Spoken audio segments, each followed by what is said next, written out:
Shalom, salam sejahtera, sahabat jalan yang lurus. Selamat berjumpa kembali di channel ini. Saya berharap dan berdoa kiranya kita semua tetap dalam keadaan baik, dalam keadaan sehat, dan pastinya tetap di dalam perlindungan Tuhan.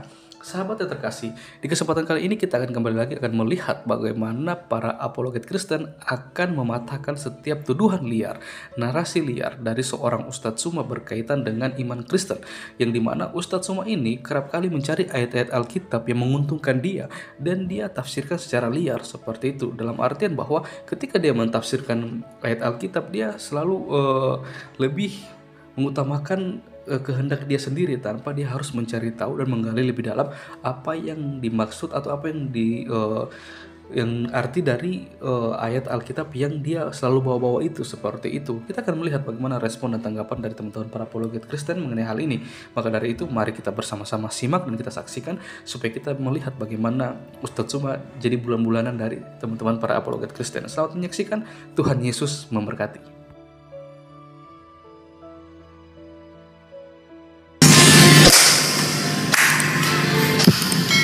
Ada Tuhan makan ikan goreng, ikannya loncat, akhirnya tidak makan lagi.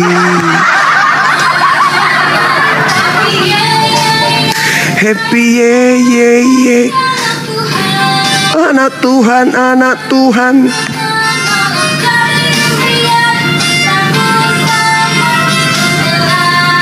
Oh, anak Tuhan semakin membelai. Iya, saya lagi di gunung, teman-teman sekalian.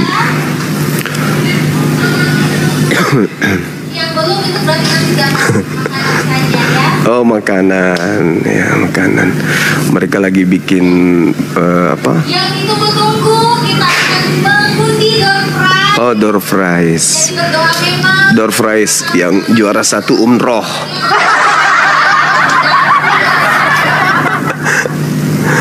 Juara satu umroh. Gitu ya teman-teman. Bang Suma selalu ditunggu Edis.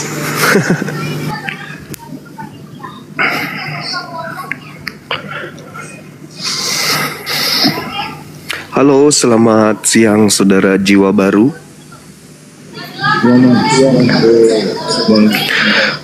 Ya, abang dari sekte mana bang? Saya dari Protestan. Protestan, Masya Allah. Kita diskusi ringan ya bang ya?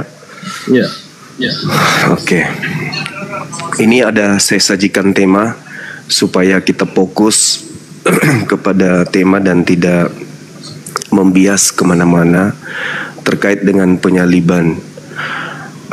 Kalau di Islam itu kan Al-Quran surah Al-Ma'idah ayat 33, yang disalib itu adalah orang yang melakukan kejahatan. Begitu juga di dalam kitabnya orang Yahudi, Ulangan 21, 22, 23, yang disalib juga itu adalah pelaku kejahatan.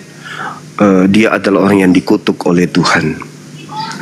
Tapi kalau di Kristen yang disalib itu adalah Tuhan.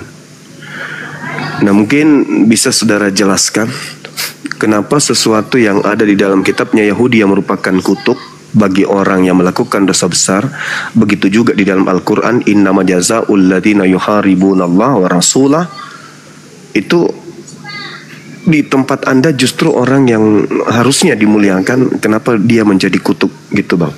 Apakah salib ini sebuah berkat atau salib ini adalah sebuah kutuk? Silakan.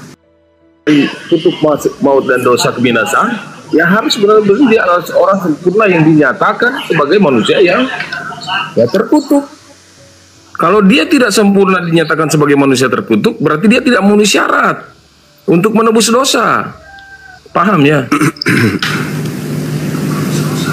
Itu yang memberikan syarat itu siapa bang?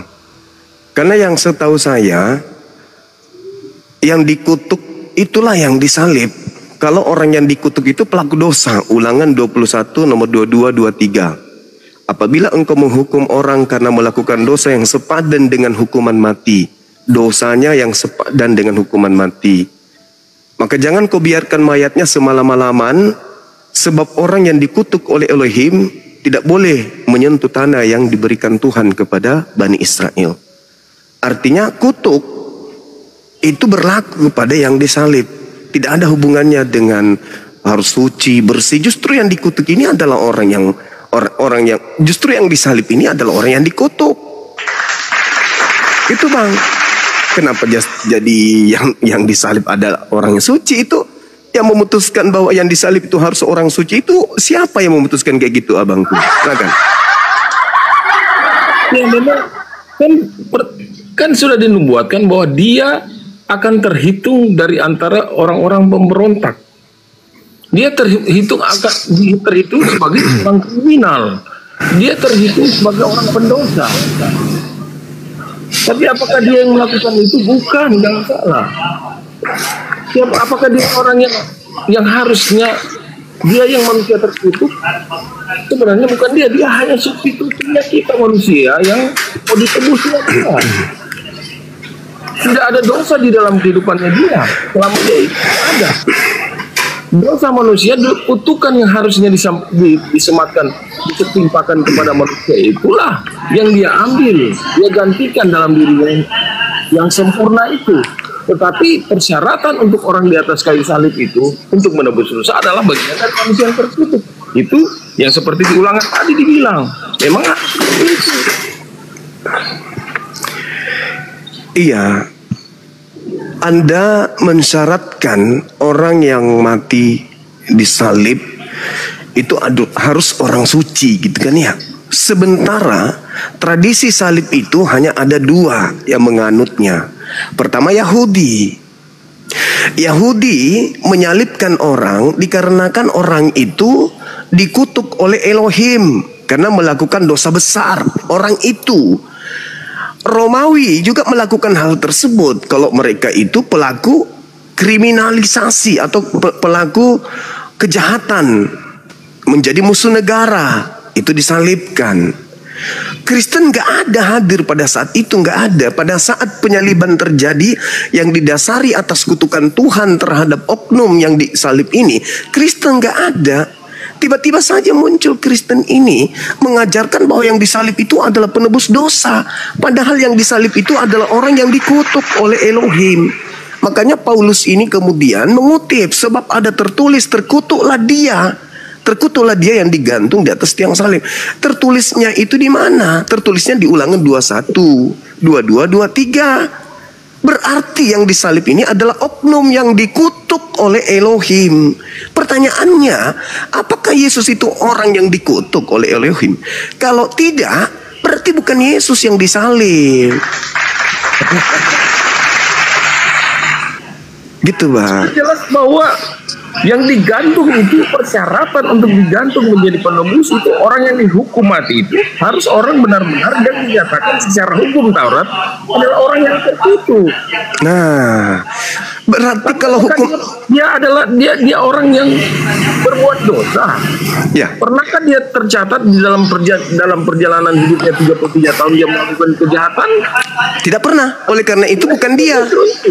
Iya. Justru harus manusia. Saudara, sekali lagi, syarat untuk disalib menurut tradisi Yahudi apa? Kalau Yahudi jelas dia karena dia pembuat dosa, kejahatan. Nah, pembuat dosa. Kalau syarat Taurat, syarat menurut Taurat agar orang itu disalib apa? Dan Taurat kan itu sama, dia pakai. Sabar, enggak, bukan. Menurut Taurat, syarat untuk disalib menurut Taurat itu apa? Ya itu yang harus dibunuh, harus mati kalau misalnya orang. Syarat untuk disalib menurut Taurat itu apa? Syarat untuk gimana ini pertanyaannya? Loh, syarat untuk disalibkan seseorang menurut Taurat apa syaratnya? Menurut Taurat. Yes dong. Kan Paulus mengutip Taurat, Bang. Sebab ada tertulis. Ulangan itu kan Taurat. Nah, syarat disalib menurut Taurat itu apa? Ya itulah, karena dia memenuhi semua karakter bukti-bukti bahwa dia itu seorang yang harus mati. harus dihukum mati. Karena apa dia harus dihukum mati menurut Taurat? Karena dia adalah dia adalah pelaku dosa kan, pelaku kejahatan. Nah, sekarang pertanyaannya, Yesus ini melakukan dosa apa? Apa yang dilakukan? Dia tidak melakukan dosa. Berarti tidak memenuhi syarat. Iya. Kan syaratnya harus melakukan dosa yang sepadan dengan hukuman mati. Itu syarat Taurat. Anda mengatakan Yesus tidak pilih dosa. Berarti tidak memenuhi syarat. Mana yang betul? Dia datang ke dunia untuk menggantikan kita. Ya, itu konsep di Kristen, abangku. Saya ngerti kalau itu Kristen punya resep, punya konsep. Itu Kristen punya itu konsep. Kita harus mendudukkan hukum salib itu adalah asalnya dari Bani Israel dulu.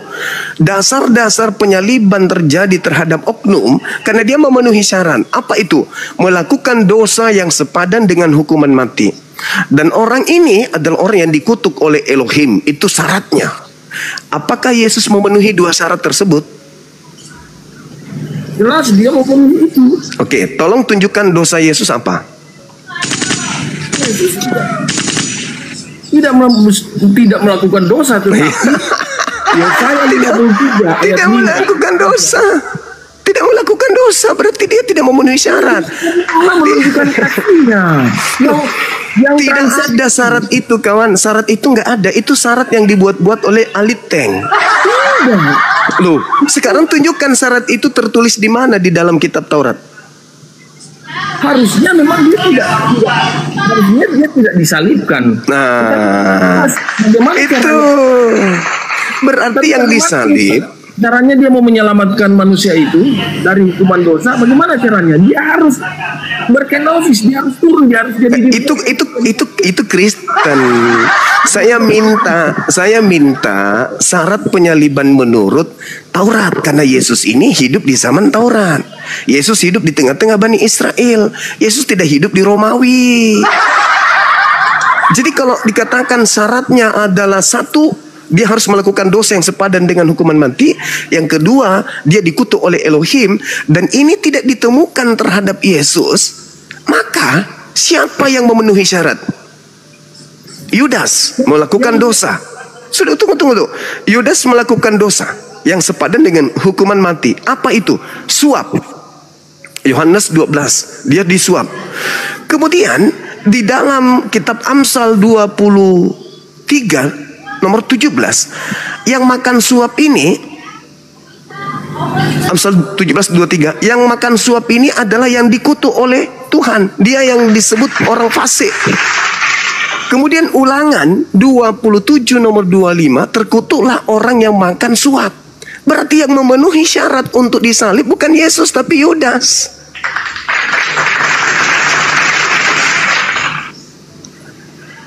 Ini kan, ya, ini argumentasi, ini asumsi. Tetapi data saudaraku, itu data. Itu bukan asumsi, itu data. Pertanyaannya, kalau ada persyaratan untuk orang disalibkan menurut Taurat, tidak ada secara spesifik. Alkitab tidak menjelaskan. Oh, tidak. Memang Ulangan 21. Hukuman mati. Ulangan 21 nomor 22-23. Memang itu syaratnya. Syarat disalib menurut hukum Taurat itu adalah melakukan dosa yang sepadan dengan hukuman mati. Syarat orang disebut dikutuk Elohim ketika Elohim sendiri yang mengutuknya. Ulangan 27 nomor 25, terkutuklah orang yang makan suap. Siapa yang makan suap antara Yesus dan Yudas? Yang makan Yudas lah. Yudas. Ya. Terus kenapa harus Yesus? Yang melakukan dosa itu yang harus terkutuk siapa? Manusia kan? Iya, manusia. Kutuk manusia. Justru itulah dosa manusia itu disubstitusikan kepada Tuhan Yesus untuk diri sendiri. Oh, tidak bisa begitu. Tidak ada. Saudara, tidak ada syarat itu di dalam ajaran Yesus bahwasanya dosa ditebus dengan menggunakan orang benar, nggak ada. Yesus mengajarkan, saudara, di dalam pengajarannya Matius 8 nomor 4. Perlihatkanlah dirimu kepada imam, lakukanlah persembahan yang diperintahkan Nabi Musa kepadamu. Apa yang diperintahkan oleh Nabi Musa kepada orang Yahudi untuk dipersembahkan? Tuhan atau hewan? Apa? Yang diperintahkan Nabi Musa untuk dipersembahkan sebagai penebus dosa, hewan atau Tuhan? Kalau zaman Musa, zaman Taurat kan darah hewan, masih hewan. Nah, hewan, Ya. hewan kan? Hewan. Ada dengan perjanjian lama, perjanjian baru. Yesus itu kitabnya perjanjian lama, bukan perjanjian baru kitabnya Yesus. Tetapi justru setelah dia ada, hidup dan dia menjadi tumbal, dia menggantikan kita Jadi dari tumbal. dosa kita. Ya, harusnya kita yang disalib, dia yang naik, dia yang menggantikan kita. Karena itu Lucu. ada Itu di mana poin? tentang kekristenan. Di mana poin itu terjadi, bahwasanya orang benar dipakai tebusan untuk orang yang bersalah. Itu 2 Korintus itu Paulus. ayat 21. Dia yang tidak mengenal dosa. Itu ajaran yang muncul, kawan. Karena Itu kita, supaya itu di dalam ajaran. Itu ajaran yang muncul belakangan itu. Kita harus berpacu kepada pengajaran Yesus, bukan kepada pengajaran yang muncul, yang belakangan muncul. Yang tidak mengenal dosa dibuatnya menjadi dosa. Siapa yang membuatnya dosa? Allah itu yang membuat dia menjadi dosa karena kita, supaya kita dibenarkan. Dia tidak mengenal dosa. Ini Itu yang kamu baca itu firman Tuhan. segala firman yang ditulis di dalam kitab ini adalah ilham daripada Roh Kudus, daripada Di mana Paulus di mana Paulus mengatakan bahwa dia menulis berdasarkan Roh Kudus, itu di mana tertulis?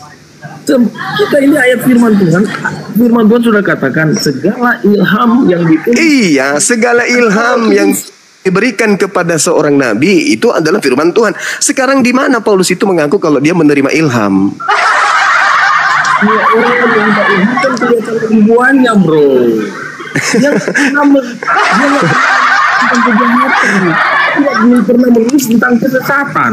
Dia menulis tentang etika Syukran. kebaikan, Masya kebenaran, Allah. mukjizat daripada Tuhan Yesus. Gak ada lain. Jadi sekarang- mana? Jadi sekarang jelas sekali, jelas yang harus didengarkan Paulus atau Elohim. Ya, dari mana kita bisa tahu? Bisa juga Tuhan berbicara langsung kepada kita melalui firman. Bisa juga dia pakai rasul. Ya, masa? Enggak, saya tanya dulu.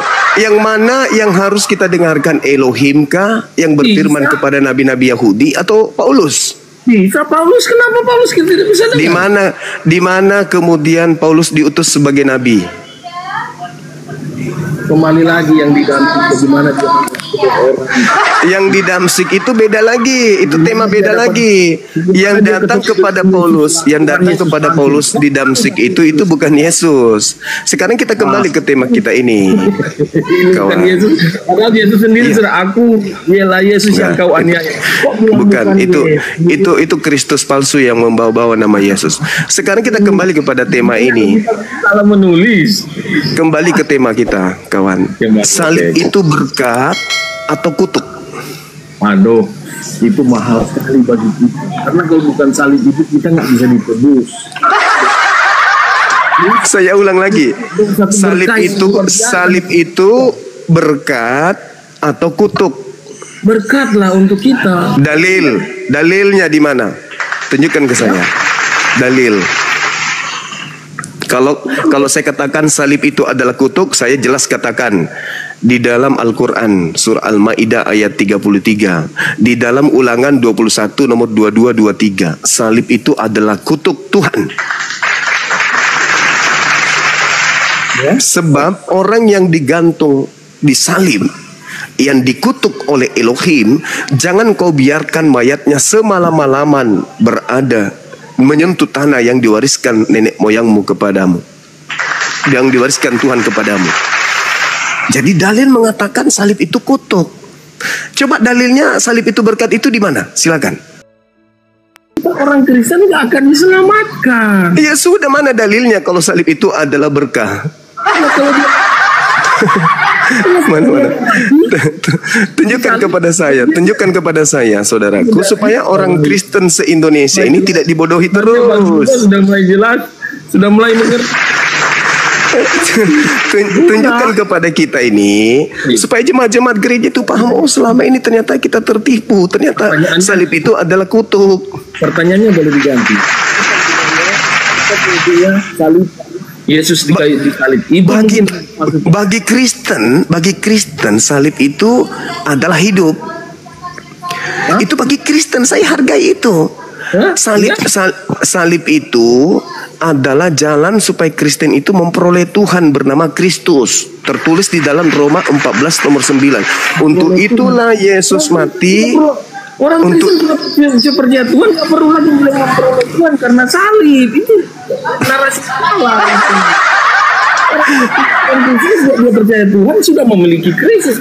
Saya masih menunggu dalil di mana disebutkan hukuman salib itu adalah berkah. Silakan. Sudah saya katakan tadi Roma 3 ayat 13. Itu kutuk itu. Iya, karena seharusnya kita digantung di kayu salib. Harusnya kita salib itu kutuk. Iya, ketika Anda kemudian yang harusnya dikutuk, dipindahkan kutuk itu kepada Yesus. Ya kan? Ya. Kalau Anda yang disalib, wajar Anda melakukan dosa yang sepadan dengan hukuman mati. Saya nggak mau saya dong. Nah itu dia. Anda saja tidak mau. Apalagi Yesus. Yesus tidak memenuhi syarat. Yesus tidak memenuhi syarat. Dia berani, dia mau. Yesus tidak memenuhi syarat. Tadi apa syaratnya orang itu bisa dikutuk, bisa digantung? Syaratnya melakukan dosa yang sepadan dengan hukuman mati. Yesus tidak memiliki dosa itu, nggak lolos dia. Yang kedua, orang itu dikutuk. Orang itu dikutuk oleh Elohim. Yesus bukan orang dikutuk, tidak lolos lagi. Satu-satunya kandidat yang bisa menggantikan dosa kalian di atas salib itu hanya Yudas.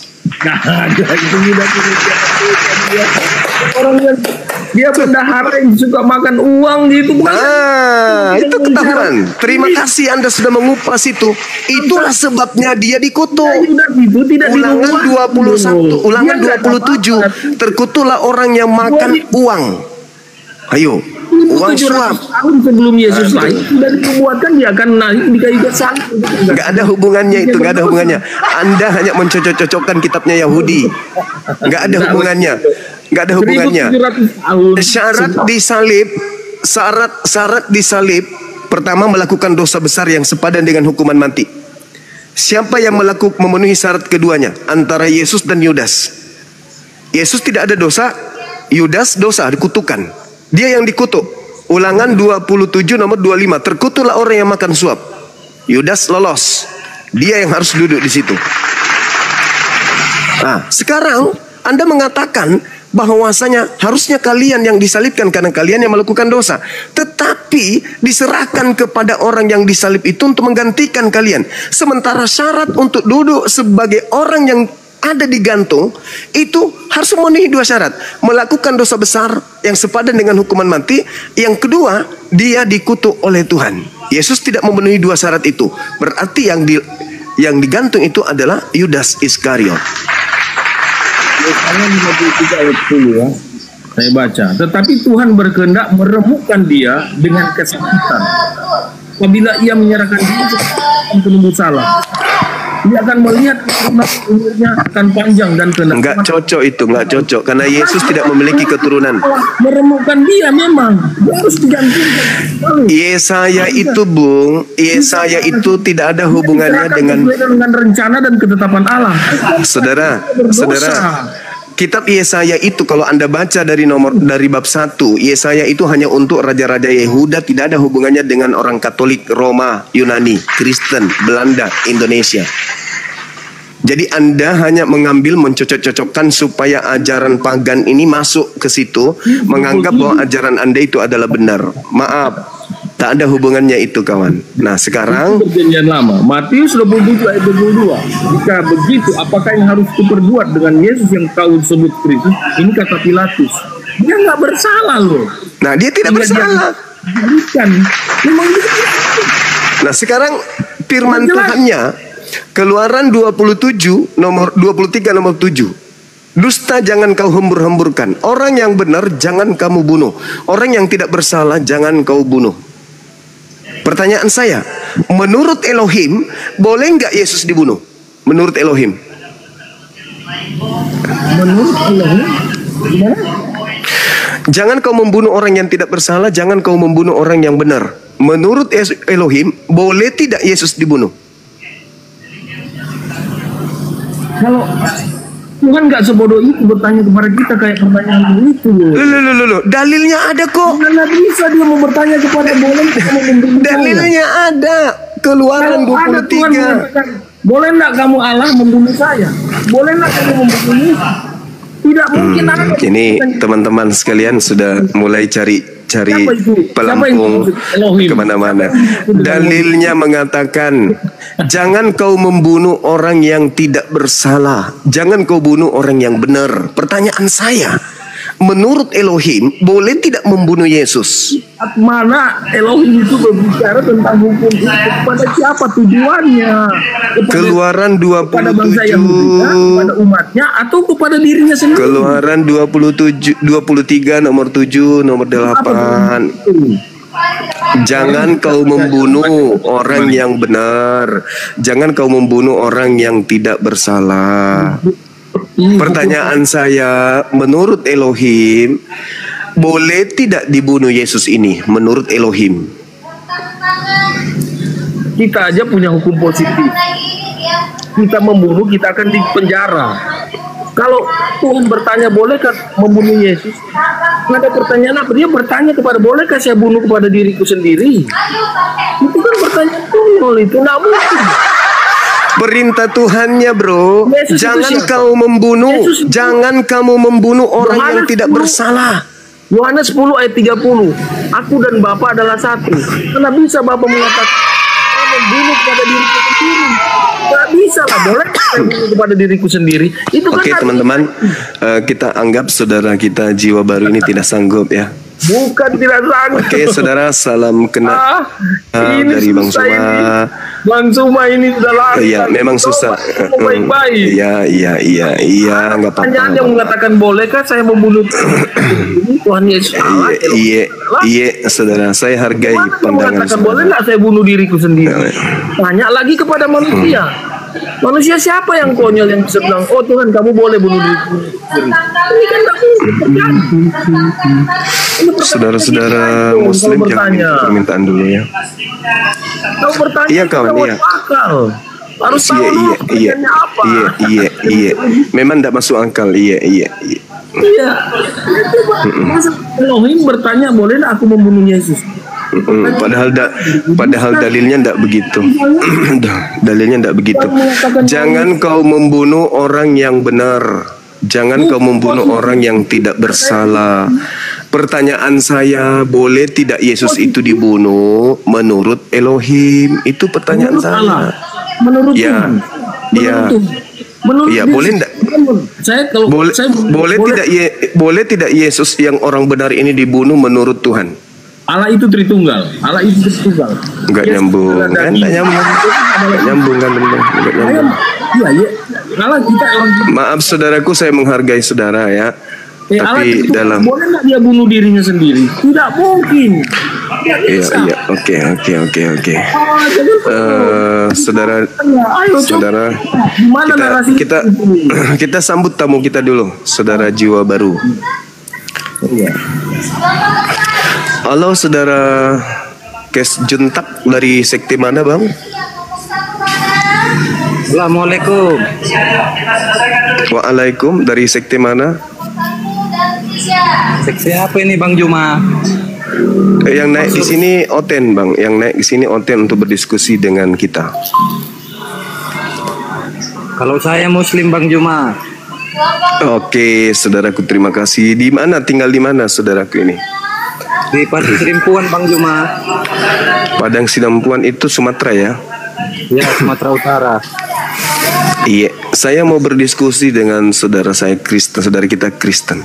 Boleh izin saya turunkan, boleh Bang? Oke Bang. Nah, siap, makasih saudara Kia. Assalamualaikum. Waalaikumsalam warahmatullahi wabarakatuh. Bang Zuma, boleh saya enggak tanya? Ya, silakan, tema kita masih ada kok, sih. Kalau misalnya Tuhan sendiri yang turun ke dunia, dia sendiri yang berinisiatif Hancur dunia ini Bang, kalau Tuhan turun ke bumi. untuk menggantikan kita supaya kita diselamatkan. Bisa enggak dia melakukan itu? Kalau manusia Tuhan berdosa, terus dia datang ke dunia untuk menjadi tumbal atas dosa kita. Enggak ada. Itu konsep pagan itu Bang. Itu konsep pagan. Tuhan itu Tuhan menghapuskan dosa cukup dari langit. 2 Tawarik 14 nomor 7. Aku mendengarkan umatku dari langit dan mengampuni dosa mereka dari langit. Ngapain dia turun ke bumi, hancur bumi ini? Abang pikir Tuhan itu kecil? Tuhan itu maha besar. Manusia melakukan dosa dengan apa? Dengan darah dan daging. Bagaimana dia dari Perintah Tuhan Imamat 1 nomor 2. Aduh, ini saudara Muslim kok ramai kali. Sedangkan Muslim semua ini ya minta permintaan sama. Sementara di perjanjian lama dan ini pakai darah binatang, dari hewan. Iya. Terus yang ngajarin ente mempersembahkan darah manusia siapa? Iya, karena yang ditebus itu manusia bukan hewan.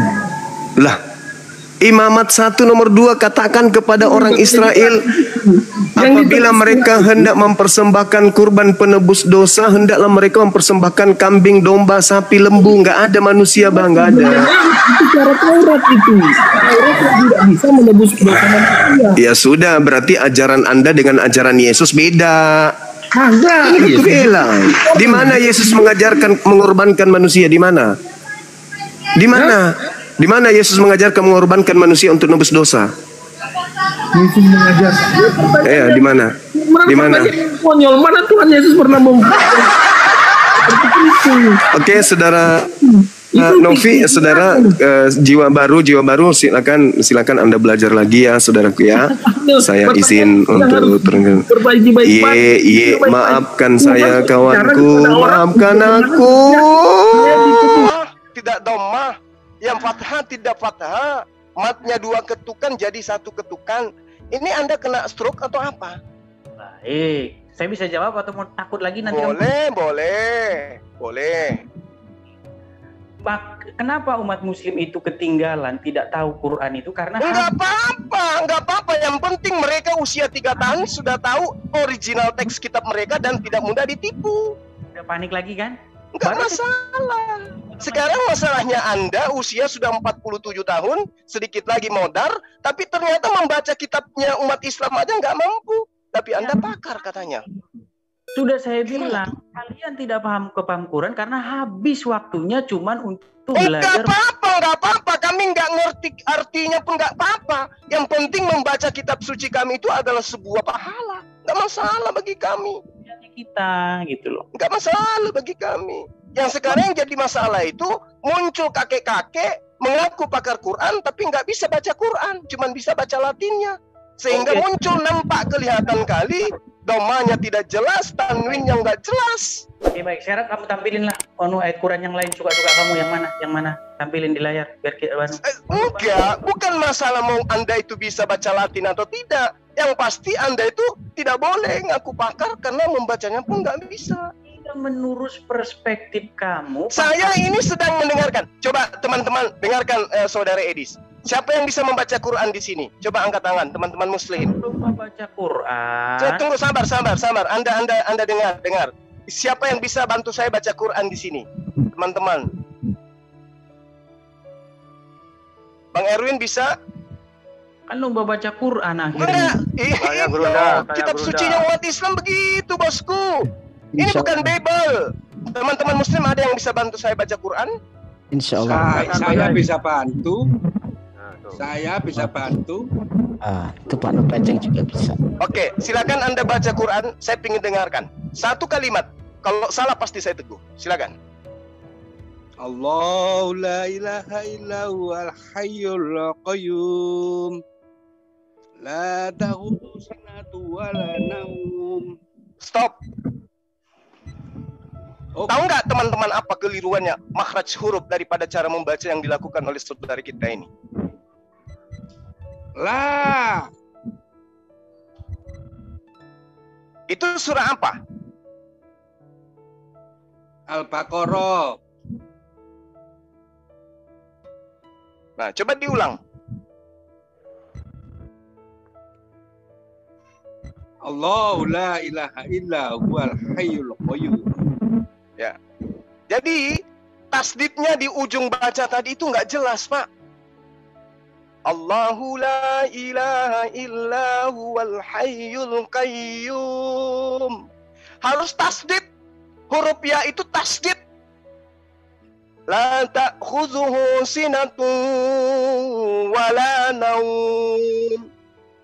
Itu harus jelas itu. Ikhfa. Idgham mimiknya jelas. Iklabnya harus jelas. Gak boleh keliru cara baca itu. Karena kenapa? Ada kajian tajwid, metode baca tulis Al-Quran. Itu baru pakar kalau ngerti sampai di sana. Allahu la ilaha illa huwal hayyul qayyum. Tasdid. Iya. Itu loh, Edis. Nah, sekarang coba Anda baca tadi itu. Iya. Ayat kursi coba. Al-Baqarah ayat 255. Iya, jadi memang begini ya. Saya itu baca Quran itu bukan mau cari amal. Bukan mau cari benar tajwidnya. Oh, berarti Anda bukan pakar. Menurutmu memang bukan pakar. Nah, Tidak terus menurut Anda ini apa? Pakar Al-Quran? Jelas dong. Loh, kalau pakar Al-Quran berarti Anda bisa baca.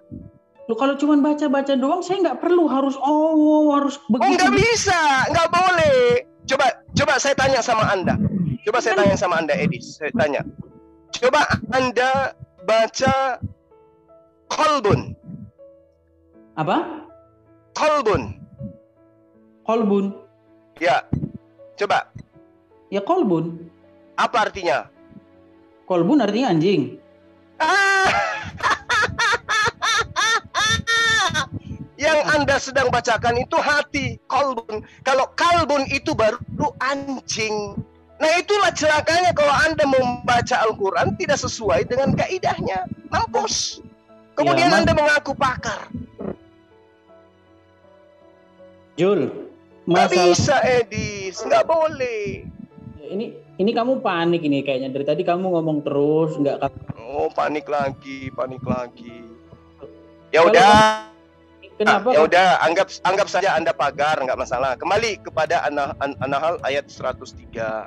Jadi Anda nggak mampu membaca kecuali Latinnya, ya kan? Nah, sekarang masuk ke dalam intinya. Apa yang Anda ingin sampaikan di sana? Panik kan? Loh, kok panik pula? Dengar dulu. Anda nggak bisa baca Al-Quran, kok panik? Justru saya memaafkan Anda ini. Jul, kalau kamu tidak panik, kamu kasih saya bicara. Jangan enggak, begini Edis, kita simpulkan Edis, kamu dalam sisi membaca Quran kamu nggak sanggup. Memang bukan itu. Itu gugur. Gugur sudah tuh, kau sebagai pakar. Pagar, yes. Pagar makan tempo, nggak apa-apa. Nah, sekarang karena kamu nggak sanggup di situ, saya maafkan. Sekarang pindah ke inti An-Nahl ayat 103. Yang panik siapa? Kamu atau saya? Nah, kan ngomong terus kan? Kamu macam perempuan memang dari dulu. Loh, harus digituin kamu. Sekarang yang panik kamu atau saya? Karena kamu panik kalau saya ngomong. Saya paniknya kenapa? Kira-kira? Kamu ganggu terus kalau saya ngomong. Enggak, saya paniknya karena apa? Karena kamu nggak mampu membaca kitab saya sampai saya panik. Ya udah, nggak apa-apa, saya panik. Nah, sekarang pindah ke sesi kedua. Saya maafkan kekhilafanmu, ternyata kamu nggak bisa baca kitab saya. Sekarang pindah ke sesi kedua, masuk ke inti An-Nahl 103. Silakan. Kamu aja lah yang ngomong. Saya ngomong juga nanti kamu potong kok. Kok panik disuruh bahas inti daripada An-Nahl 103? Saya ngomong kamu potong, gimana mau ngomong? Ya, sekarang kita pindah ke sesi kedua. Aku maafkan ketidakpahamanmu terhadap original teks Quran. Sekarang masuk ke dalam An-Nahl 103 yang kamu maksud. Silakan. kepada Muhammad di sini menurut ayat ini? Silakan. Ya, apa dituduh? Kamu saya tanya, apa dituduhkan kepada Muhammad? Yang nuduh siapa? Orang-orang yang hidup di zaman Muhammad yang menjadi siapa itu Muhammad? Hidup sejaman dengan bukan orang seperti kamu dan saya. Oke, baik. Jadi kemudian Anda mengatakan orang-orang yang ada pada zaman itu menuduh Rasulullah belajar dari penutur ajam. Kan begitu? Ajam. Kamu ngerti nggak apa itu orang ajam? Kok jadinya saya yang ditanya? Bukannya saya yang harus bertanya kepada Anda? Ngaji. Kamu itu ngertinya ngaji. Bukannya yang pakar di sini Anda, bukan aku. Saya jelasin. Orang ajam artinya adalah orang asing. Nah, orang ini dia itu bisa berbahasa Arab tapi tidak lancar. Oh ya, terus Mat mempelajari Quran ini dari orang-orang ajam ini. Oke, jadi menurut saudara, hal ini menceritakan bahwa Rasulullah Muhammad SAW diajarkan oleh orang asing, gitu. Betul. Orang asing yang mengajarkan Rasulullah Muhammad SAW. Betul. Nah, oke. Sekarang boleh nggak Anda tunjukkan kepada saya apa bukti bahwa orang asing ini benar-benar mengajarkan Rasulullah Muhammad SAW tentang Ibrahim? Silakan. Ya, dengan adanya kosakata atau bahasa ajam itu sendiri di dalam Al-Quran, seperti Ibrahim. Ibrahim ini bukanlah lafaz atau kosakata bahasa Arab. Karena kalau kosakata Arab itu ada artinya dalam bahasa Arab. Oh gitu. Seperti misalnya Sudarmono, itu bahasa Jawa, ada artinya dalam bahasa Jawa. Jatmiko itu Jawa, ada artinya dalam. Kalau Ibrahim ini bahasa Arab, apa artinya Ibrahim ini? Jadi semua nama di dalam bahasa yang Anda tahu ketika nyebut nama itu ada artinya gitu. Oh, orang-orang zaman dulu seperti itu, tidak seperti Ibrahim ini menurut Anda dari bahasa apa, Ibrahim? Jadi sebenarnya naskah mentah Al-Quran itu tidak ada harokatnya, tidak ada kasroh. Ya, itu tahu. Yang saya tanya kepada saudara, nama Ibrahim ini dari bahasa apa? Ya, sebenarnya itu dari bahasa Ibrani ya, dari kata Abraham yang artinya bapak banyak bangsa. Hanya gitu.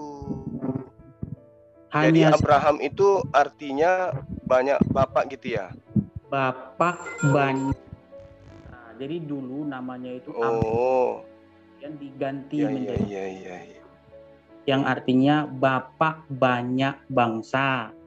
Nah, ya, makanya itu bukan ayah bapak yang dimuliakan, bukan? Bukan. Jadi begini. Dulu tidak ada harokatnya, jadi itu bisa Ibrahim, bisa dibaca.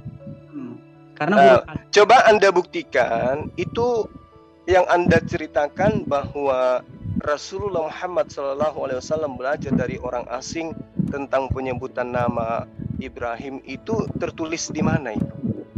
Iya, dari klaim Al-Quran itu sendiri yang mengklaim Enggak, Al-Quran ini kan disusun kemudian. Maksud saya sumber penulisan Al-Quran yang Anda maksud tertulis Abraham itu di mana? Iya, makanya kamu dengar tadi kan udah saya bilang naskah mentah Al-Quran itu kan tidak ada harokatnya. Jadi huruf bukan masalah Al-Quran. Al-Quran itu udah jelas tidak memiliki tanda baca. Oke, yang jadi masalah sekarang ini adalah sumber Al-Quran yang Anda katakan munculnya nama Ibrahim itu disebabkan karena orang-orang terdahulu mengajarkan kepada baginda Rasul Muhammad SAW tentang sebuah kata yang artinya bapak sejumlah besar bangsa, kan gitu ya. Nah, sekarang saya tanya, itu tertulis di mana? Ya, misalnya ini tertulis di mana Rasulullah belajar tentang Abraham? Di mana itu tertulis? Sudah dibilang gimana sih? Tertulis di mana? An-Nahl 103. Yang di An-Nahl itu tuduhan Anda bahwa ini indikasi Rasulullah belajar bahasa asing dari orang asing. Ya kan gitu. Nah sekarang untuk membenarkan tuduhan Anda dan tuduhan orang-orang yang menuduh Rasulullah, coba Anda tunjukkan itu tertulis di mana bahwa memang Rasulullah pernah belajar bahasa asing kepada orang asing. Itu di mana tertulis? Nggak ada remu. Orang lagi jelasin Nggak usah. Kamu kalau ditanya apa sebagai pakar jawab dong. Di mana tertulis kitab apa namanya Rasulullah belajar pada orang asing?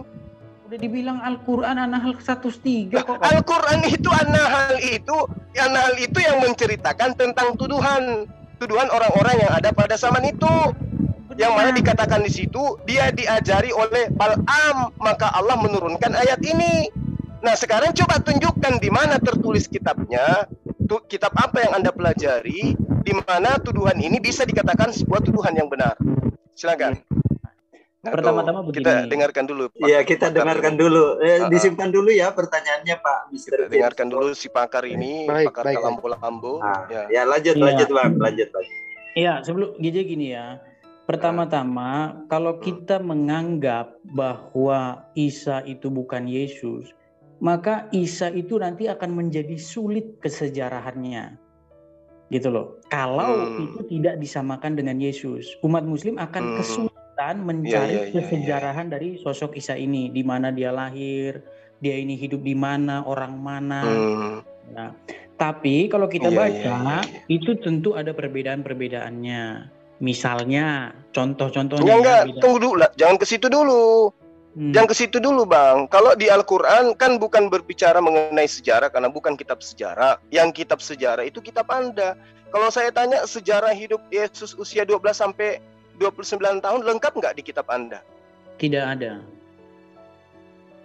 Tapi buku sejarah gimana itu ceritanya? Iya, sejarah itu kan menceritakan apa yang mau diceritakan. Oh, ya sudahlah kalau begitu. Berarti kitab Anda yang tidak lengkap berarti ya. Ya, Bible tidak pernah mengklaim bahwa ya kalau begitu jangan Anda mengatakan Al-Quran tidak akan lengkap tentang Isa, sementara Yesus pun tidak lengkap di kitab Anda, kan malu Anda. Quran mengklaim bahwa itu kitab lengkap menjelaskan segala sesuatu. Nenekmu kiper, di mana Al-Quran menerangkan dia lengkap menceritakan Nabi Isa, di mana? Iya, di dalam An-Nahl 89 itu disebutkan. Coba Anda tunjukkan An-Nahl 89 apa yang dikatakan di situ An-Nahl 89. Ada cerita tentang Nabi Isa. Saya tampilkan ya An-Nahl 89 ya. Di sini disebutkan. Silakan. Dan kami turunkan kitab kepadamu. Terjemahan An-Nahl 89. Oke, terjemahan An-Nahl 89 bukan Al-Quran, An-Nahl bukan terjemahan. Ya, gitu dong. Terjemahan An-Nahl 89 dikatakan begini. Ya, dan kami turunkan kitab kepadamu untuk menjelaskan segala sesuatu. Di Quran, ya kalau Zulkifli dan kawan-kawan tentu tidak percaya Al-Quran karena Al-Quran katanya tidak menjelaskan segala sesuatu. Tapi Quran sendiri mengatakan bahwa Quran ini menjelaskan segala sesuatu, walaupun kata Zulkifli tidak, gitu loh.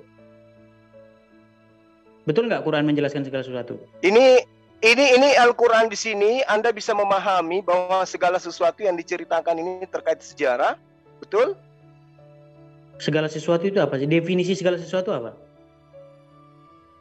Ya enggak, definisi segala sesuatu itu kan Anda harus melihat konteks daripada ayat ini. Wa nazzalna 'alaikal kitaba tibyana likulli syai' wa huda. Ini menjadi petunjuk. Apa petunjuk yang kemudian? Bukan tentang sejarah ini berbicara mengenai hukum-hukum.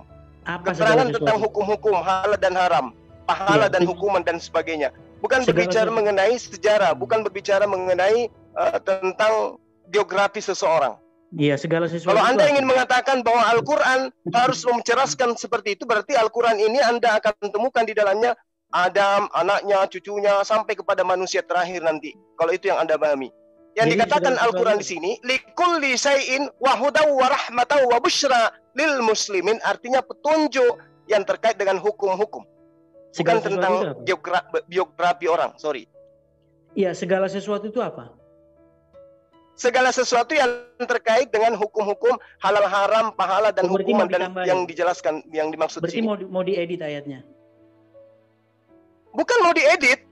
Yang Anda Terus? gunakan tadi itu kan terjemahan. Likulli Iya. syai' wa hudang, petunjuk. Petunjuk di sini warahmah. Ini adalah rahmat petunjuknya, wa busyra lil muslimin. Petunjuk bagi orang muslim berarti terkait dengan hukum-hukum, bukan terkait dengan biografi seseorang. Baik. Likulli syai' itu apa artinya? Lah, kan bukan cuma dua kata itu, Bonyok. Kan di situ diterangkan wahudan, petunjuk, warahmah, wabusra lil muslimin. Panik kan kamu? Kok jadi panik lagi? Saya menjelaskan kitab saya berdasarkan isi kandungan kitab saya. Kamu menjelaskan berdasarkan terjemahan. Oke lah, gini aja. Kalau kamu gentle, kita atur pakai waktu. Kalau kamu gentle. Apaan sih, Edis? Ya, Membaca kitabku aja kamu nggak bisa. Nggak layak sebenarnya Anda itu dialog denganku. Nggak layak. Anda itu layaknya dialog dengan anak saya. Anak saya pun nggak layak sebenarnya. Anda membahas kitab saya, Anda nggak bisa baca. Gimana itu? Ini aja. Likulli syai' Anda katakan semuanya. Berarti Al-Quran juga menceritakan tentang biografi Jokowi. Gitu. Oh jelas harus. Oh, disitulah sesatnya lu. Disitulah butanya kamu. Dia mengklaim segala sesuatu. Disitulah, ya udahlah ya.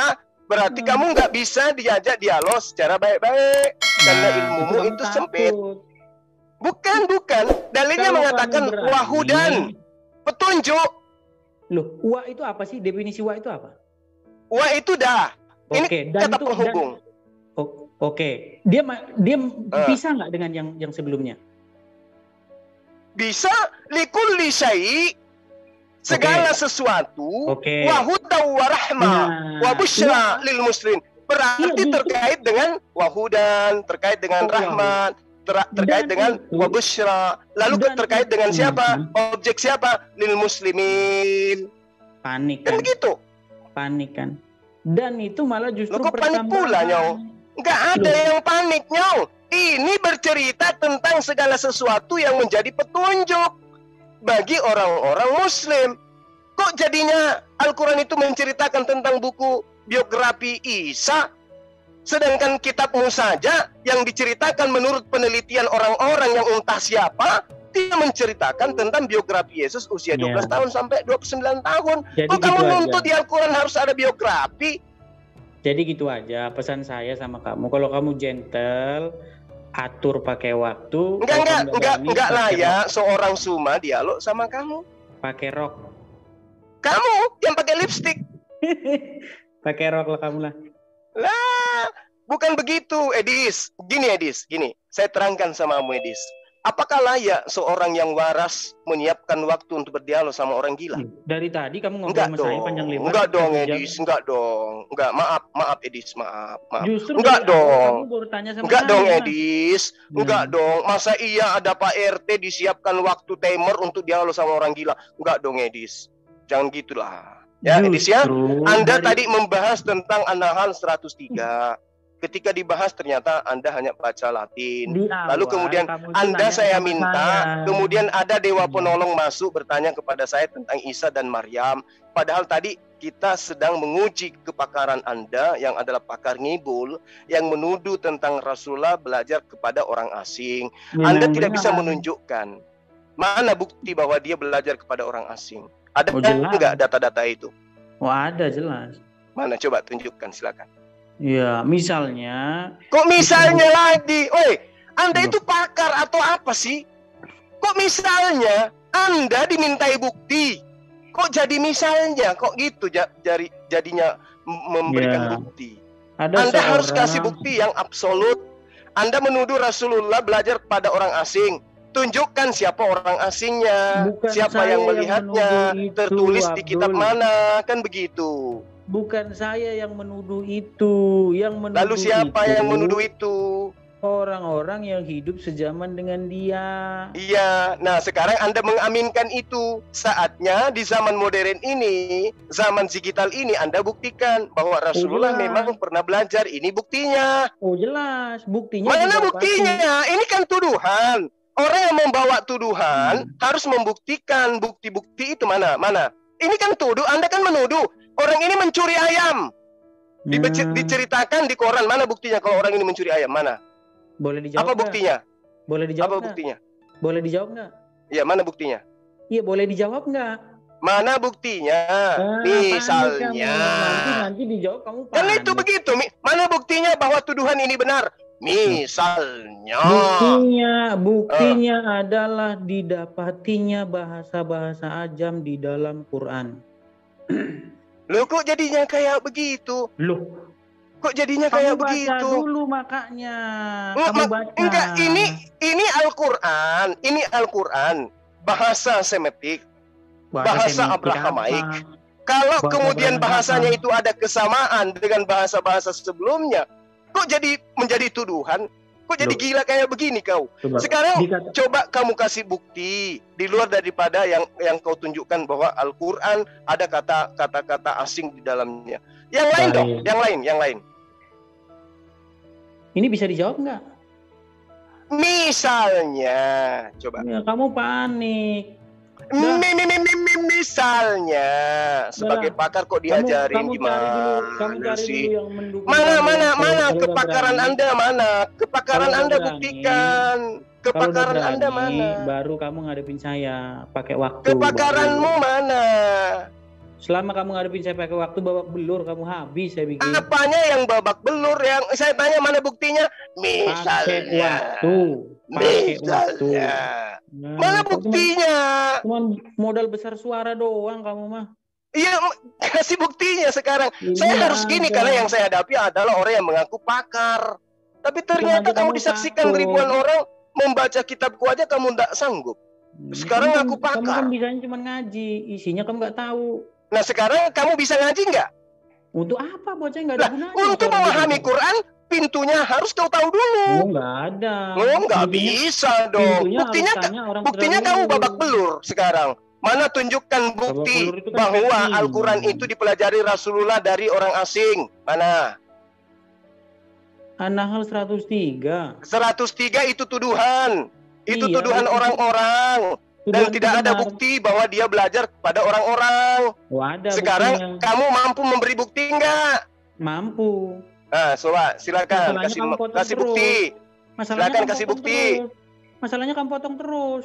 Silakan kasih bukti. Masalahnya kamu potong terus. Jangan katakan misalnya. Kamu potong terus. Buktinya mana? Satu. Masalahnya kamu potong terus. Bukti. Kamu mau kasih bukti atau tidak? Rokim itu bukti salah satunya. Apa? Rokim. Apa itu Rokim? Ya kan kamu nggak tahu kamu Rokim. Enggak, saya tanya kepada pakar. Rokim itu apa?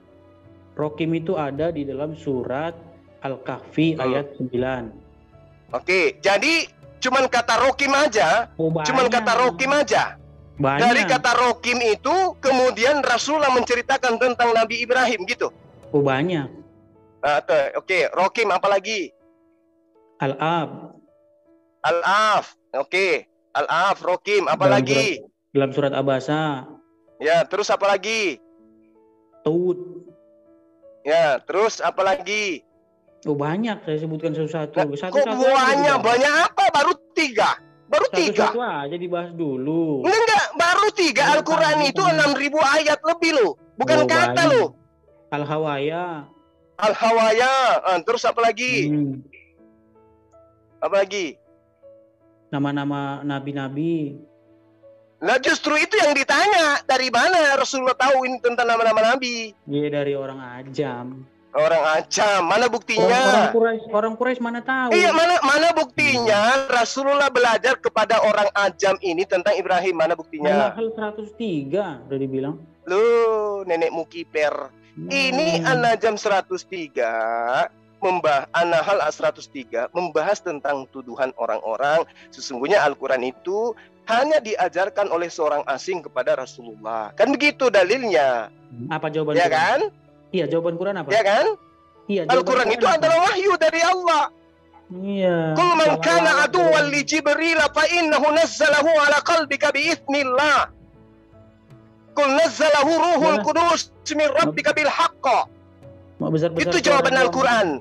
bahwa Al-Quran itu tidak diajarkan oleh orang ajam, diajarkan oleh Rohul Kudus. Itu jawaban Al-Quran. Bukan itu jawaban. Nah, kalau Anda mengatakan Al-Quran diajarkan oleh orang ajam, orang asing, saya tanya kepada Anda, buktikan Rasulullah Muhammad SAW belajar tentang sejarah Ibrahim dari orang ajam ini. Mana buktinya? Udah jelas di situ disebutkan. Ada seorang bernama Yasar, satu lagi bernama Jabbar. Mereka berdua membaca Taurat.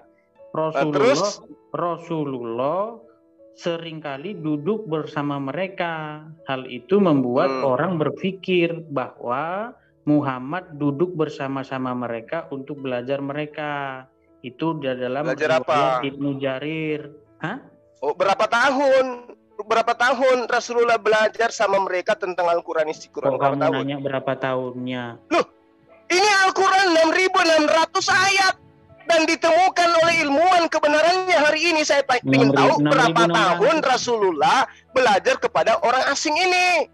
6.600 orang ayat diulang-ulang aja kok, ulang-ulang terus itu terus kok yang dasar kunyuk. Saya tanya samamu, berapa tahun Rasulullah belajar ke orang asing? Tidak disebutkan berapa tahunnya. Oh, enggak disebutkan. Oh, jadi kau ketampar di situ. Kenapa ketampar? Memang nyata.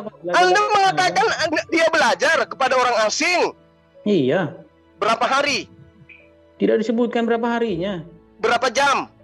Nggak disebutkan. Berarti menurut Anda Al-Quran ini seutuhnya belajar ke orang asing? Tidak semua. Lalu selebihnya dari mana? Ya, perkataan Muhammad. Oh, yang mana contohnya perkataan Muhammad? Yang mana contohnya? Kan disebutkan bahwa Quran itu sesungguhnya adalah perkataan Rasul yang mulia. Oh, itu tuduhan lagi? Kok tuduhan lagi? Memang Quran. Lalu dari mana Anda bisa tahu itu? Lu kan ayat Quran kan ngomong Quran. Oh, itu kan tuduhan. Tuduhan sih. Di mana diterangkan itu bahwa Al-Quran itu perkataan Muhammad? Quran itu adalah perkataan Rasul yang mulia. Iya, di mana? Google-mu nggak mampu nunjukkan. Loh, masa kamu biasa ngaji kok nggak tahu? Lah, justru yang pakar ini saya atau Anda? Google-nya kenapa rupanya? Lalu kamu bilang saya nggak pakar. Lah, buktinya Anda masih ngaku pakar kan? Kamu kan ngomong saya bukan pakar. Anda tidak tertolong oleh Google Anda. Ya kan? Bilang aja. Kalau tadi kan langsung ini An-Nahl ayat ini. Coba baik. An-Najm ayat ini kan coba gitu. Bukakan Quran surat Al-Haqqah ayat 40. Ayat berapa? Al-Haqqah 40. Al-Haqqah 40. Oh iya. Jadi Anda belajar Al-Quran, terjemahan Al-Quran itu hanya ayat 40 itu. Capek ngomong sama kamu. Enggak, saya tanya sama kamu cuma ayat 40 itu kamu belajar Al-Quran di surah Al-Haqq itu. Udah, kamu tidur aja, kalau udah berani kabari saya. Kok jadi emosi? Bukan yang emosi. Kutanya, apakah kamu itu belajarnya surah Al-Haqq itu hanya sampai ayat 40 atau 40 aja? Ngapain saya emosi sama kayak kamu? Kalau kamu udah punya nyali, kabari saya. Kan ditanya, kan aku tanya samamu, apakah kamu belajar cuman ayat 40 di surah Al-Haqq itu? Dari Al-Fatihah sampai Anas itu tidak ada satu titik, satu koma yang luput dari pembahasan saya. Terjemahannya? Oh jelas dong, ngapain kita Arab-Arabnya? Orang udah diterjemahin kok. Mau ketawa. Berarti yang kamu pelajari bukan Al-Quran. Loh. Ya. Emang Quran itu nggak diterjemahin ke bahasa Indonesia? Terjemahan itu untuk manula, orang-orang awam yang baru masuk Islam. Kamu bisa bahasa Arab? Saya nggak bisa bahasa Arab. Ya udah, kalau kamu nggak bisa juga ya tetap aja butuh terjemahan. Ya enggak, beda bahasa Arab dengan bahasa Quran, beda. Oh, jadi Quran bukan bahasa Arab? Bahasa Arab Al-Quran itu, tapi kalau yang dikatakan Anda bisa bahasa Arab dengan bahasa Quran itu beda. Emang lu pikir bahasa Arab itu tidak mengalami perubahan-perubahan? Memang lu pikir bahasa Arab itu tidak ada bahasa gaulnya? Kamu itu kalau udah berani kabari saya pakai waktu. Nenekmu kiper. Sekarang Al-Haqq itu kamu hanya tahu satu ayat itu. Innahu la. Kamu baca itu lanjutannya itu. Lah itu tidak pakai harakat, Edis. Di situ tidak pakai ketukan. Innahu lakadalu rasulin karim. Gitu cara bacanya baru benar. Apa artinya? Apa artinya? Sesungguhnya Al-Quran itu benar-benar wahyu. Oh, nggak ada Rasul wahyu yang itu. mulia. Nggak ada wahyu di situ. Nggak ada. Loh, jadi apa tuh? Jadi apa? Kita terjemahin satu-satu. Innahu, sesungguhnya. Oke, sesungguhnya dia. Innahu, dia di situ. Hu di situ merujuk kepada Quran, betul nggak? Ya. Oke. Lalu? La qaulu, perkataan. La qaulu, perkataan. Oke. Rasul. Rasul, utusan. Ya, utusan. Terus? Ya. Terus? La qaulu Rasul Karim. Nah, terus apa masalahnya? Oke, jadi kalau diterjemahin satu-satu, sesungguhnya dia itu perkataan Rasul yang mulia, betul nggak? Utusan yang mulia. Betul. Ya udah. Betul. Mana wahyunya? Nah, terus apa masalahnya? Mana wahyunya? Nah, kamu pikir katanya tadi tuduhannya orang ajam? Lama. Enggak, ini perkataan Rasul. Enggak, saya samamu. Ini perkataan Rasul atau perkataan orang ajam? Udah dibilang kan kamu tanya sama saya. Selebihnya dari mana? Saya bilang selebihnya perkataan Rasul. Menurut apa? Menurut itu. 40. Iya. Nah, ya. Jadi bukan perkataan sahabat. Di sini kamu bilang ada wahyu, sementara di dalam teks aslinya nggak ada wahyu. Perkataan. Kaulu perkataan. Jadi Quran itu perkataan Rasul. Jadi bukan perkataan sahabat ini. Jadi ini bukan perkataan sahabat, tapi perkataan Rasulullah. Kalau pendapat para sahabat ada, misalnya ketika menjadikan makom Ibrahim sebagai tempat sholat, itu pendapat pendapat Umar bin Khattab yang disepakati oleh Allah. Oh, gitu. Kamu? Ya, atau ayat hijab, itu juga pendapat Umar bin Khattab. Bukan pendapatnya Umar bin Khattab lah ya. Allah. Makanya kalau kamu baca bukunya Sumanto Al-Qurtubi yang berjudul Lubang. Ya, itu makanya aku tanya tadi, Edis, apakah kamu hanya mengetahui ayat 40 dari surah ini? Sudah saya bilang sama kamu, saya itu dari Al-Fatihah sampai Anas itu tidak ada satu titik, satu koma yang tidak. Berarti kamu baca juga ayat 43 dong ya? Wow, udah dibilang dari Al-Fatihah sampai Anas. Kok masih nanya lagi? Ayat 43 itu mengatakan apa? Apa di situ dikatakan apa? Lah, katanya sudah baca. Kok jadi tanya ke saya? Gini aja, kamu siapin waktu. Google lagi. Kalau kamu udah berani, Google lagi enggak, baca dulu dong. Nggak, katanya belajar. Enggak, saya mau pergi. Baca dulu dong, ayat 43, katanya belajar. Siapin waktu, kita head to head. Katanya belajar. Buktikan dong kalau benar-benar kamu itu belajar. Itu kalau kamu laki. Oke, selamat sore. Kabur. Jadi teman-teman, edisi ini kita sudah buktikan kalau diikuti maunya sebagai pakar, ya itu akan semakin menjadi-jadi. Kalau dalam surah Al-Haqqah itu kan jelas, ya kalau dia terjemahkan sesuai dengan apa yang dia mau, sesuai dengan protesnya dia terhadap Al-Quran, ya memang bisa jadi apa yang dikatakan itu orang yang tidak memahami Quran akan mengiyakan, karena secara data kalau kita mengkaji terjemahannya, innahu sesungguhnya dia, ya laqaulu benar perkataan atau sungguh-sungguh perkataan rasul karim yang mulia. Berarti Al-Quran itu benar-benar perkataan dari Rasulullah Muhammad SAW.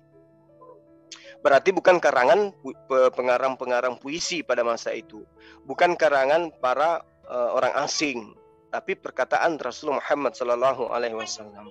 Nah, dari mana Rasulullah SAW itu mendapatkan perkataan yang benar ini? Innahu laqaulu rasulin karim. Dari mana Rasulullah SAW itu mendapatkan wahyu atau perkataan ini? Dari mana? dijawab sendiri oleh Al-Quran. Tanzilum mir rabbil alamin. Itu makanya aku tanya sama Edis, apakah kamu Al-Haqqa ini kamu hanya tahu ayat 40? Katanya dari Al-Fatihah sampai An-Nas dia belajar. Tapi faktanya disuruh tunjuk ayat 43 kabur. Ayat 43 itu menerangkan tentang perkataan yang diucapkan oleh Rasulullah, di mana itu adalah ayat-ayat Al-Quran. Apa kata Allah? Tanzilum mir rabbil alamin. Dia, Al-Quran itu adalah wahyu yang dinuzulkan dari Tuhan semesta alam. Jadi Allah menuzulkan ayat suci Al-Quran, lalu kemudian sampai kepada Rasulullah, lalu kemudian Rasulullah menyampaikan itu. Berarti benar Al-Quran itu benar-benar perkataan Rasulullah Muhammad SAW. Bukan perkataan sahabat, bukan perkataan tabi'in, bukan perkataan tabi'in, bukan perkataan imam masjid, bukan perkataan guru-guru di pesantren, dan bukan siapapun. Tetapi itu benar-benar perkataan Rasulullah Muhammad SAW yang dinuzulkan oleh Allah melalui perantaraan Roh Kudus. Qul nazzalahu ruhul qudus min rabbika bil haqq. Nah, si pagar makan temboknya tadi itu kabur. Itulah ya, kawan-kawan. Jadi kita sudah buktikan bahwa Edis itu tidak layak kemudian untuk diajak dialog serius. Kalau untuk dibuktikan kesesatannya dia menggali isi terjemahan Al-Quran, boleh saja. Tapi kalau kita harus siapkan waktu untuk dialog head to head dengan dia, aduh, nggak nyambung. Saya kira begitu, sahabat-sahabat sekalian. Di sini udah mau maghrib. Kalau ada misalnya yang ingin berdialog habis maghrib, mari kita lanjut. Insya Allah kalau saya tidak ada kegiatan, saya akan ikut nimbrung.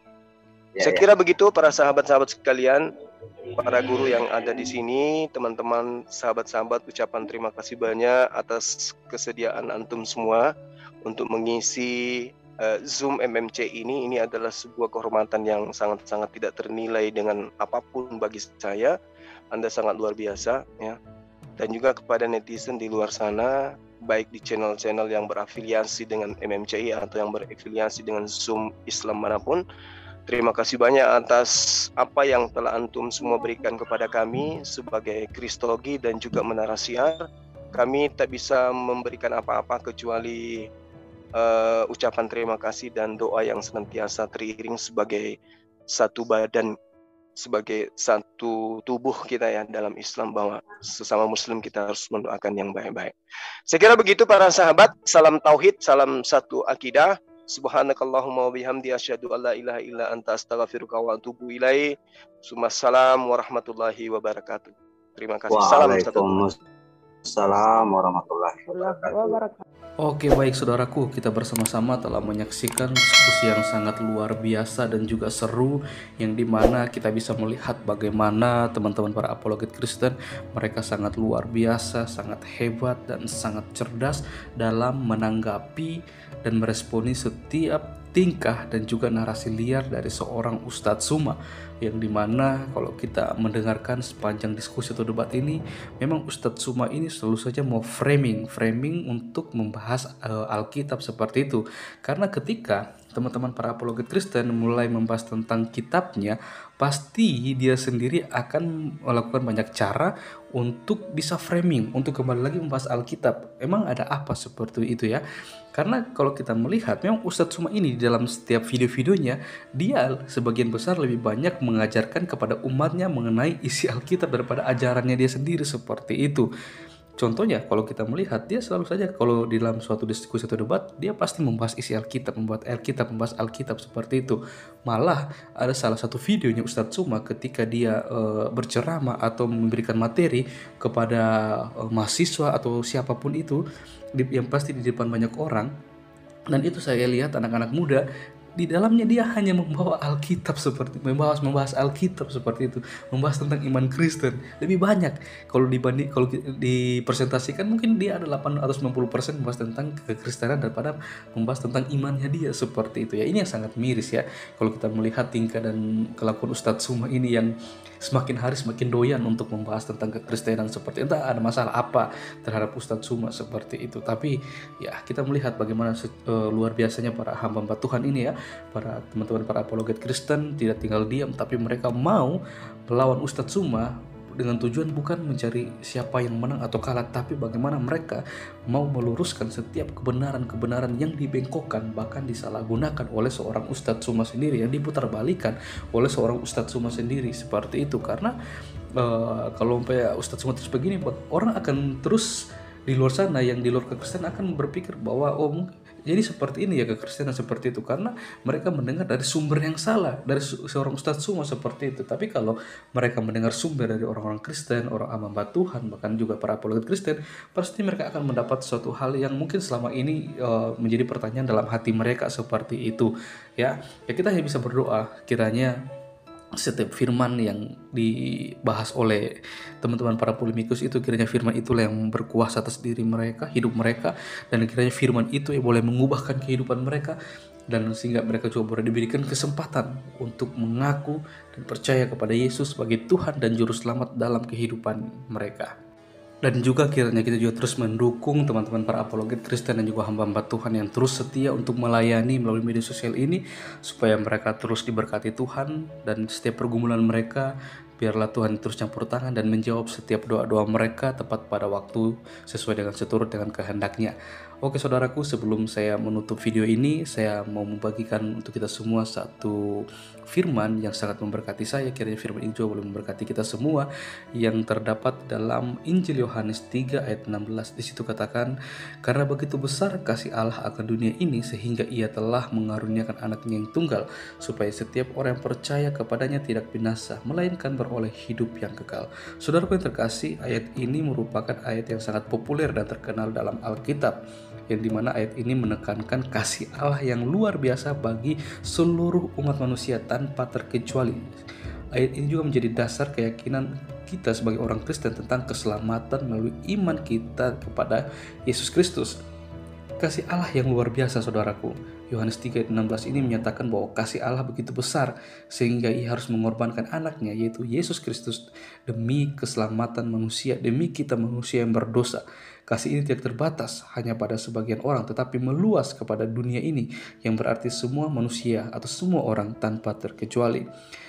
Dan ayat ini juga menjanjikan hidup yang kekal bagi setiap orang yang percaya kepada Yesus Kristus, bahwa ini merupakan janji dan juga ini merupakan suatu reward untuk kita. Jadi kita percaya kepada Yesus, kita juga mendapatkan suatu jaminan, yaitu hidup yang kekal, hidup bersama-sama dengan Bapa di surga dan Yesus Kristus. Hidup kekal ini bukan hanya tentang keberadaan setelah kematian, tetapi juga tentang kualitas hidup yang dipenuhi kebahagiaan dan damai sejahtera di dunia ini. Dan yang berikutnya, pentingnya iman, di mana Yohanes 3 ayat 16 ini mendekatkan bahwa percaya kepada Yesus adalah kunci untuk menerima anugerah kehidupan kekal. Iman ini bukan sekedar pemikiran intelektual, tetapi juga komitmen untuk hidup sesuai dengan ajaran Yesus. Dan pesan untuk hidup dalam kasih, sebagai orang percaya kita dipanggil untuk mempraktikkan kasih yang sama yang telah diberikan Allah kepada kita. Ini berarti mencintai sesama, memaafkan dan berbuat baik kepada semua orang, bahkan musuh kita. Dan ini juga merupakan pesan untuk kita sebagai orang percaya untuk menjadi saksi kasih Allah yang dinyatakan dalam Yohanes 3:16, juga mendorong kita untuk membagikan pesan ini kepada orang lain. Kita dapat melakukannya melalui kesaksian pribadi, mengundang teman-teman kita ke gereja, atau sekedar melakukan percakapan yang terbuka tentang iman atau bersaksi tentang bagaimana karya Allah dalam setiap kehidupan kita. Yohanes 3:16 adalah pengingat yang kuat tentang kasih Allah yang luar biasa dan janji kehidupan yang kekal yang tersedia bagi setiap orang yang percaya kepada Yesus Kristus. Dan ayat ini juga merupakan panggilan untuk hidup dalam kasih, menjadi saksi, dan membagikan pesan keselamatan kepada dunia. Oke saudaraku, kiranya firman Tuhan ini boleh terus menjadi pedoman dalam kehidupan kita, dan kita juga boleh terus menjadi saksi-saksi Kristus dimanapun kita berada, sehingga melalui kehidupan kita, diri kita keseharian, orang bisa melihat bagaimana Yesus Kristus berkarya dalam kehidupan kita. Sekian video dari saya di hari ini, sampai berjumpa di video-video saya selanjutnya. Kiranya Tuhan Yesus memberkati kita semua.